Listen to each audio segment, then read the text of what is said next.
Hello everyone, welcome back to my channel. In this video, we will come across various legal developments that took place in high courts over the country during last week.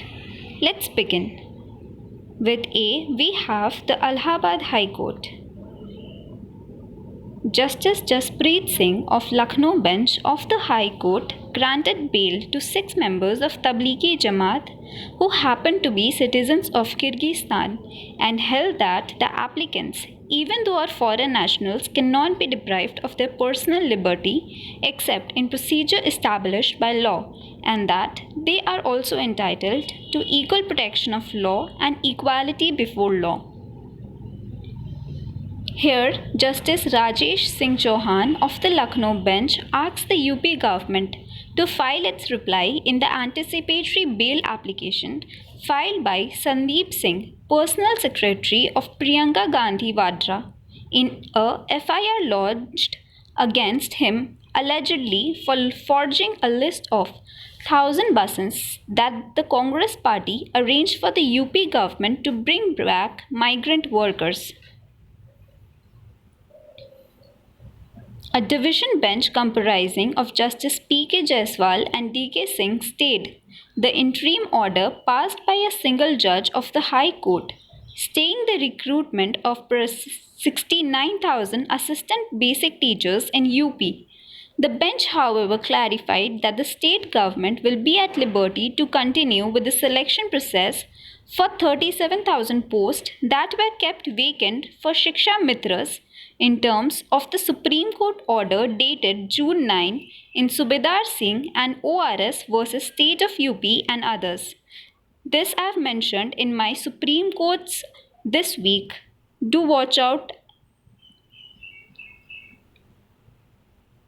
The bench, comprised by Justice Pankaj Kumar Jaiswal and Dinesh Kumar Singh, issued notice on petition filed by Congress leader of the state of Uttar Pradesh, Deepak Singh, seeking forthwith disposal of disqualification proceedings pending against former Congress MLC Dinesh Pratap Singh, who switched to BJP in 2018. The court asked the Uttar Pradesh Legislative Council to file an affidavit setting out the reasons for non-disposal of proceedings since 2 years.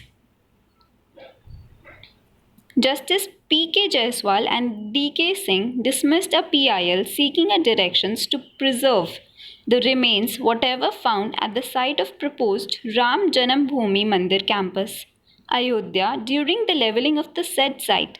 The court said that the issue had been settled by the High Court in a PIL titled Mahant Bhagwati Pratap Das versus Chancellor, KGMU, Lucknow and others. Moving on, we have Bombay High Court, where the division bench of Justice S.J. Katwala and Justice S.P. Tavade gave a stern warning to one Sarita Somkumar, a woman accused by her own elderly mother of torturing her both mentally and physically, that if even there is even one more complaint of harassment, she will not allow to enter the flat where she is residing with 19-year-old son and mother. Also, Justice Bharati Dangre granted bail to 27-year-old architecture who was arrested after charging at police officer who reminded him to wear a mask while he was taking a stroll at Marine Drive during the lockdown. The situation of spread pandemic has sought on an atmosphere of weariness and exasperation, and a young person like the applicant has fallen trap into the scenario, the court observed.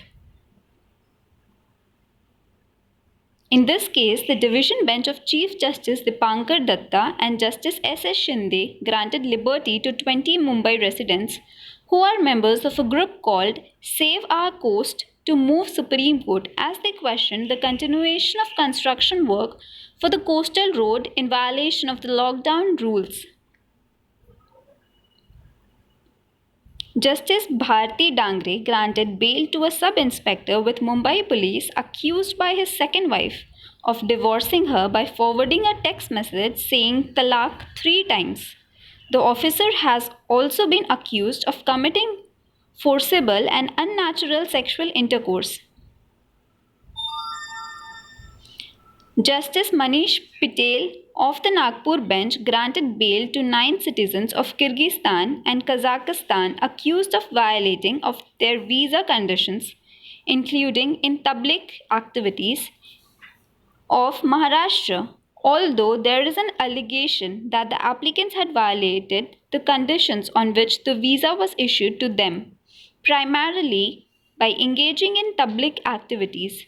Where such conditions were violated or not could be a matter for trial, the court said. A division bench of Justice Dipankar Datta and S.S. Shinde called for reports from each of the principal districts and session judges on the exact number of pending applications for temporary bail filed by the inmates of correctional homes from all over Maharashtra to avail the benefits of recommendation of the high-powered committee for decongestion of prisons during COVID-19 pandemic. The matter will be heard on June 16th.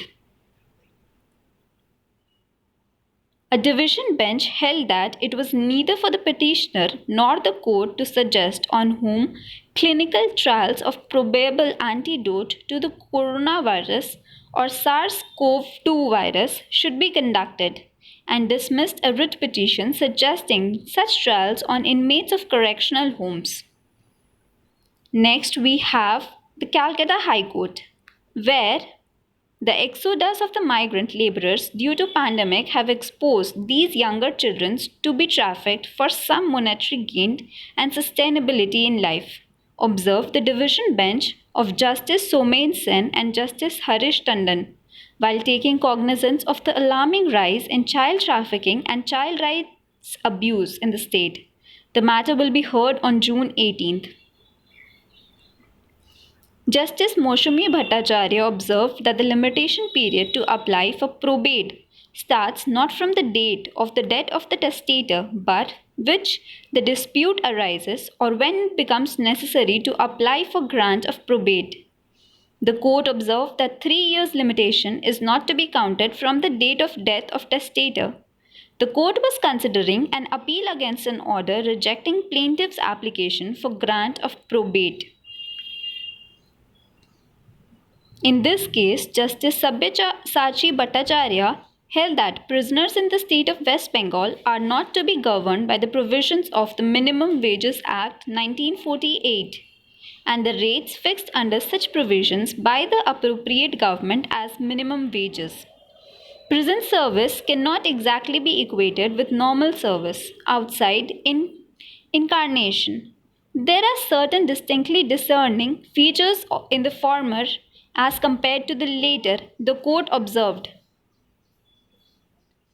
Further, we have Chhattisgarh High Court, where granting national interim relief to BJP's national spokesperson Sambit Patra, single judge bench of Justice Sanjay Kumar Agarwal, directed the state police to not take any coercive action against Patra for allegedly promoting between the different groups. With D, we have the Delhi High Court. Single judge bench of Justice Hari Shankar held that the condition of pardon of a court approver to make full and true disclosure applies to the proceeding before the court and do not encompass the proceedings during investigation. On this ground, the court dismissed the Enforcement Directorate's plea for revocation of pardon granted to Rajiv Saxena, one of the accused in the VVIP chopper scam case. The court observed that the Dubai-based businessman was yet to be examined by the trial court, and merely because the public prosecutor had issued a certificate for revocation of pardon under Section 308 of CRPC on the basis of investigation would not lead to revocation of pardon. Justice Pratibha M. Singh criticized a district judge for refusing to accept the bail bond of an accused on the ground that the soft copy of the High Court bail order produced by him was not authenticated. During the lockdown period and even otherwise, it is a matter of common knowledge that orders are uploaded on the official website of the Delhi High Court. The same is easily verifiable by anyone, including district judge in this case, the court said. Single bench of Justice Navin Chawla constituted a committee of doctors to inspect the feasibility of certain hotels to be used as extended COVID hospitals by the Delhi government and has sought a report on the same by June 14th. Single bench of Justice Rajiv Shankar asked central government and Jawaharlal Nehru University to file affidavits in a petition challenging the provision of 27% reservations of the persons belonging to OBC category in post-graduation courses in the central educational institutions, specifically in JNU.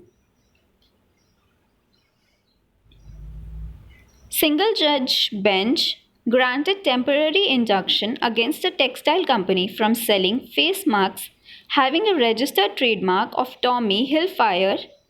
The order has come in a plea moved by the company of the Civil Procedure Code seeking permanent injunction against Taqwa Textiles from infringing and passing off the plaintiff's trademark Tommy Hilfiger's with its variations and the flag logo.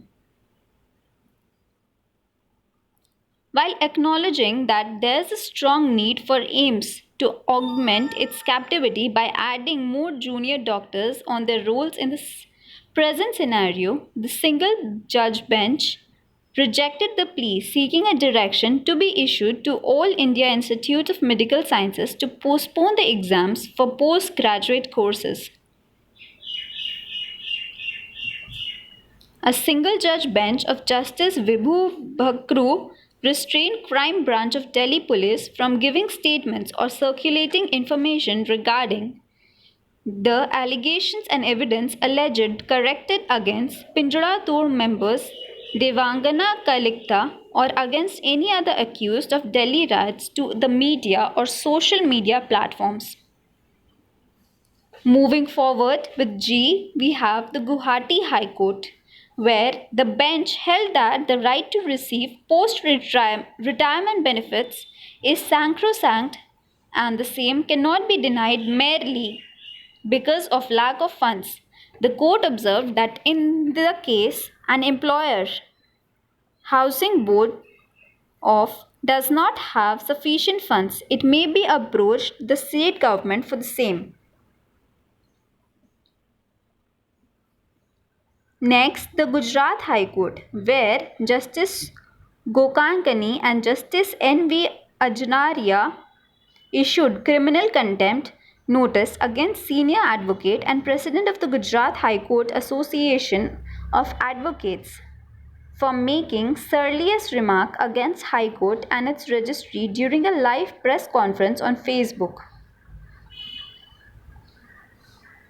Next, the Himachal Pradesh High Court, where Justice Sandeep Sharma held that bail is not to be withheld as a mode of punishment because guilt of an accused is established only at conclusion of trial. The court observed, object of the bail is to secure the attendance of the accused in the trial and the proper test to be applied in the solution of the question whether bail should be granted or refused is whether it is probable that the party will appear to take its trial. Otherwise, bail is not to be withheld as punishment.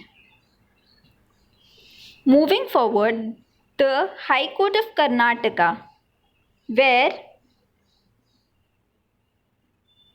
the Human Rights Commission cannot deny any dispute which arises out of an exercise of statutory powers and duties, observed the bench of Justice A. Muhammad Mustaki.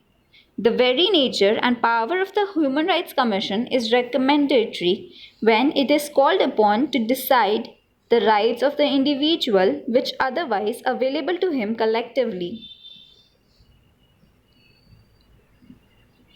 At times, some inconveniences may have to be suffered by the individual for the common good and welfare of the public at large, and that cannot be termed as violative of fundamental rights guaranteed by the citizens, observed Chief Justice S. Manikumar and Justice Shahaji P.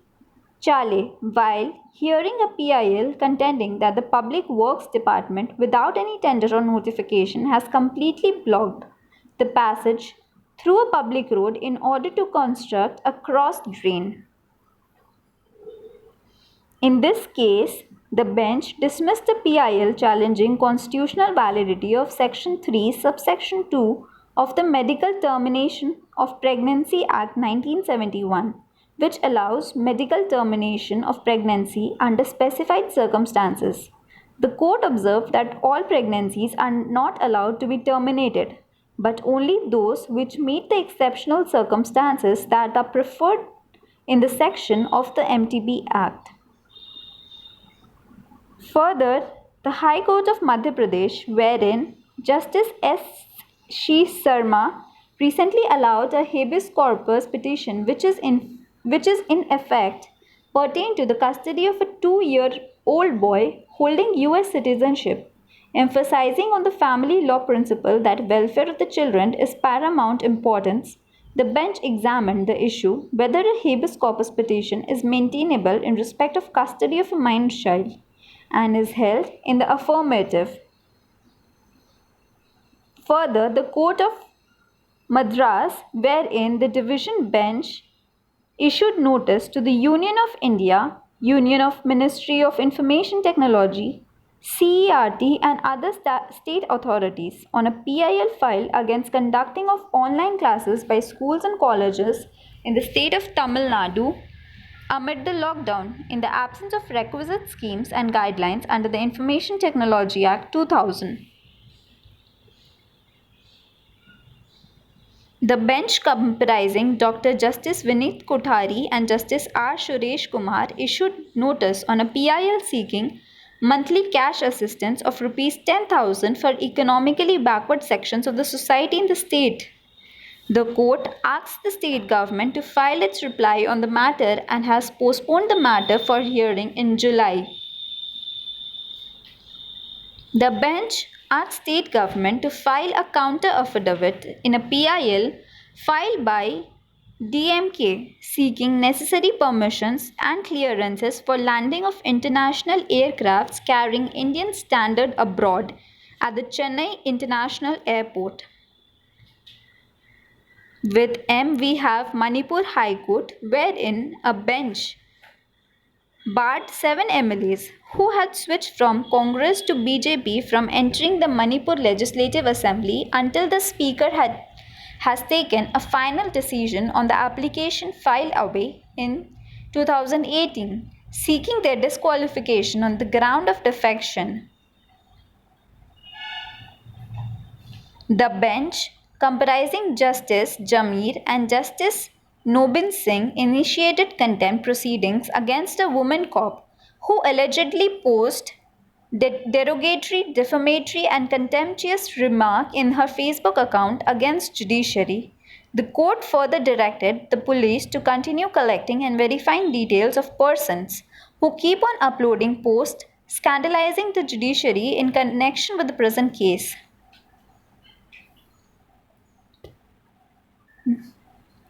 Now, in the Punjab and Haryana High Court, a single judge bench of Justice Harsimran Singh Sethi held that if a mobile phone number is used for commission of an offence, its registered owner cannot shrink off its liability by simply claiming that phone was used by someone else.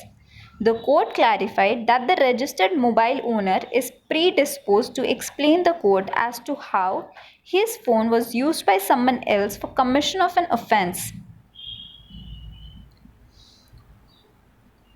Justice Jawan Singh and Justice Sant Prakash instituted suo motu contempt proceedings against a court clerk posted at the Sessions Court in Mansa allegedly for maligning judicial officers via YouTube account entitled Ugly Face of Indian Judiciary Ludhiana and uploading videos lambasting the judicial officers by levelling false allegations against them.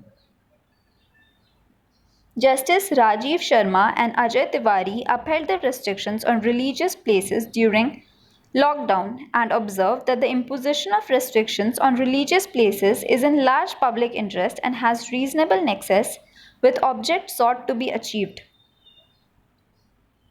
Moreover, Justice Rajmohan Singh held that the will of a former Maharaj of the erstwhile state of Faridkot, which was made public over 30 years ago, was forged by the person in charge at the time in order to plunder the entire estate valued at over 20,000 crores.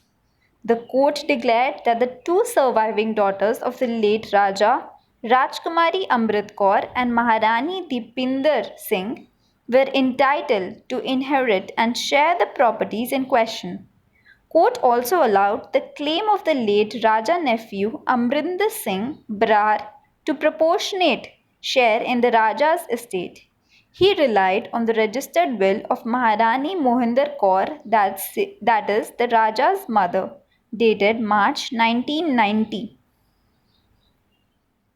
With R, we have Rajasthan High Court, wherein a division bench comprised by Justice Indrajit Mahanti and Justice Satish Kumar Sharma issued notice on a PIL challenging that an order passed Rajasthan Real Estate Regulation Authority granted an across border 12 months extension for completion of projects rejected by real estate projects due to lockdown situation.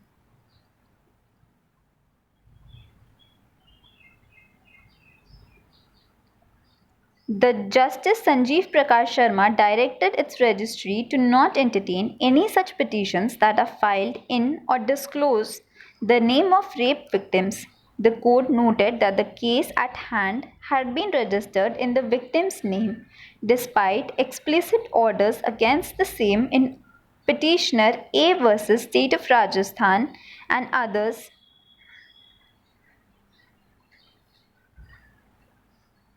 With T, we have Telangana High Court, wherein, pursuing the compliance report of the Director of Public Health and Family Welfare, Chief Justice Raghavendra Singh Chauhan and Justice B. Vijay Sen Reddy observed that the state government's report is absolutely silent on the issue whether the dead bodies being released from the hospital are duly tested for the presence of coronavirus or not.